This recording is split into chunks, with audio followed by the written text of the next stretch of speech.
Hey everyone, I am back with another meal in the Instant Pot. I am really liking this Instant Pot.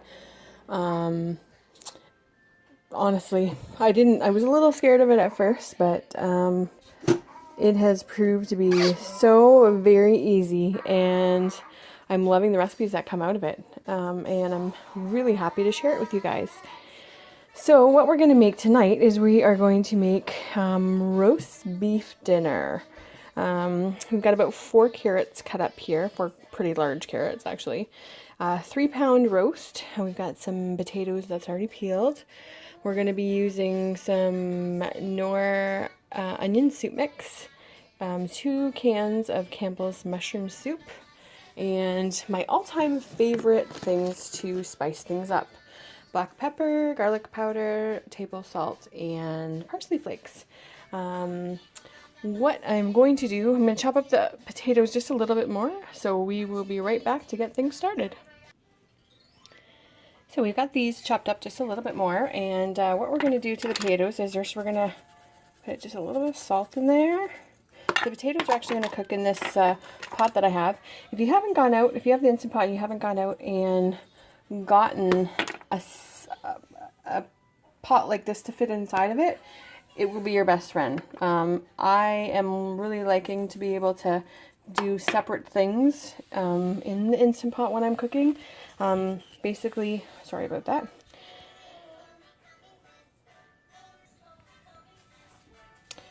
So we're going to get started.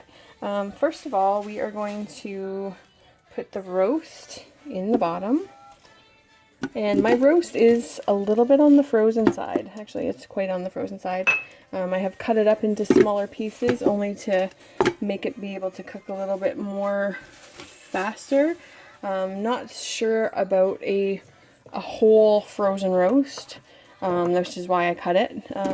So ultimately for this recipe, if you can have time to thaw out your roast, it would be definitely much better, but let's see how this works, and then you can use your own judgment as to whether, if this works, whether you want to try it from frozen as well. So, once we have the carrots in there, I'm going to, we're going to put about a teaspoon of each in here, and we're going to put onto the roast. Oops. That's about 2 teaspoons of parsley flakes, which is perfectly fine. An extra parsley is not going to kill anybody. So, just mixing that around there. We are going to add the 2 cans of mushroom soup and the package of Knorr onion soup mix. I'll get those opened and we'll come back shortly.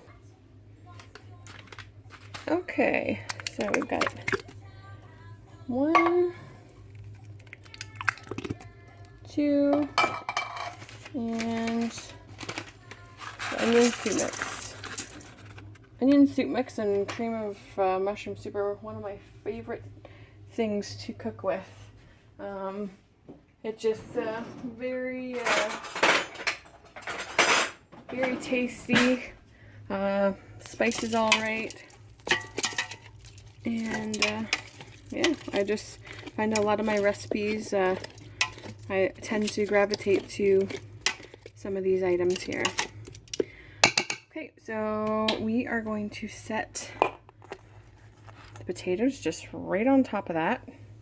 I don't know if this will work, but we'll see. Hold on one second.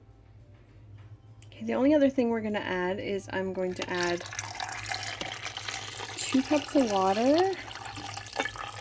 Let me see here. I am probably going to add just 1 more cup here.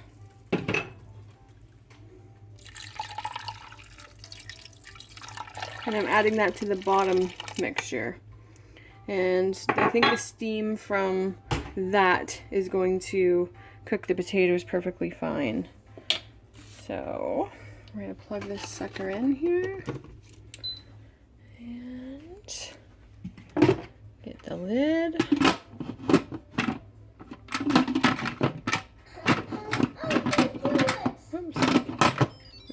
go. Close it. We're going to change it from venting to sealing. Okay, buddy, just a minute. Mom will be right there. So what we're going to do is we are going to put it on meat. We're going to up it to 45 minutes and see how this is going to work. Actually, yeah, 45 minutes is good. Okay, so we are going to let that do its job and come back in 45 minutes, 50 minutes, and see how everything looks. I'll see you soon. Okay, it's 7 minutes past the timer going off, and I have already manually quick released the venting. I would probably recommend just to let it sit and not do it right away like I did. There was like a little bit more condensation than I'm used to coming out doing it that early. So I would like to suggest that. Let's see here. Oh, we got, wow, looks good.